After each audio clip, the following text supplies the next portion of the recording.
What's going on, fellas? I've got this 2000 Dodge Durango, and I'm going to use this SUV to point out to you the location of the two important fuses and the one relay for the operation of the starter. So we're going to find the starter fuses and the starter relay in the same location underneath this box here under the hood. To open this, you push on this tab here and lift up. There's also another tab on the back that you'll have to push on as well. Now with this removed, we can see we've got a 40 amp ignition fuse here and a 50 amp starter fuse here. The starter relay is this relay right here. And I'm gonna go over some troubleshooting steps with you. My favorite way to troubleshoot a relay is I'll have someone hold the key in the start position, like they're trying to start the car. And while they're doing that, I will tap on that starter relay. Sometimes relays can get stuck, and by tapping on them, or even wiggling the relay, you can free the relay up, get it unstuck. Further troubleshooting beyond that, we can remove the relay and set it aside. Might be stuck in there good, you just gotta wiggle it from side to side. I'm gonna put it up here, and we can swap in any of these other relays. They're all the same. I would avoid swapping this relay, as well as your fuel pump relay here. Maybe the fog light relay would be a good one to swap in.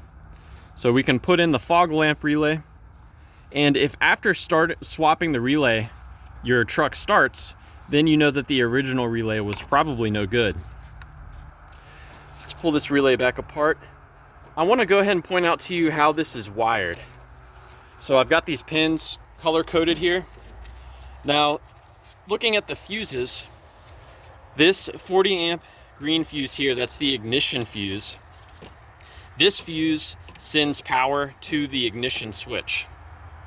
When the ignition switch is turned to the start position, that switch sends power from this fuse to this pin here.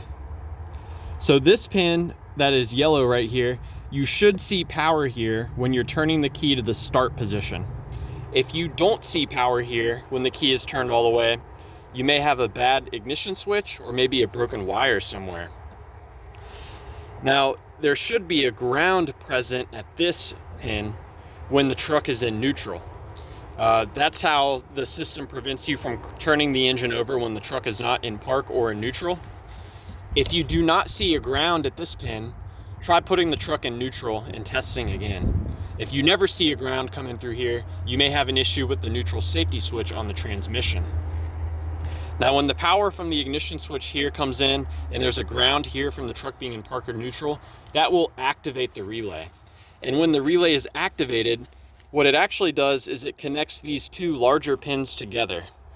This pin here receives constant power from our 50 amp start fuse.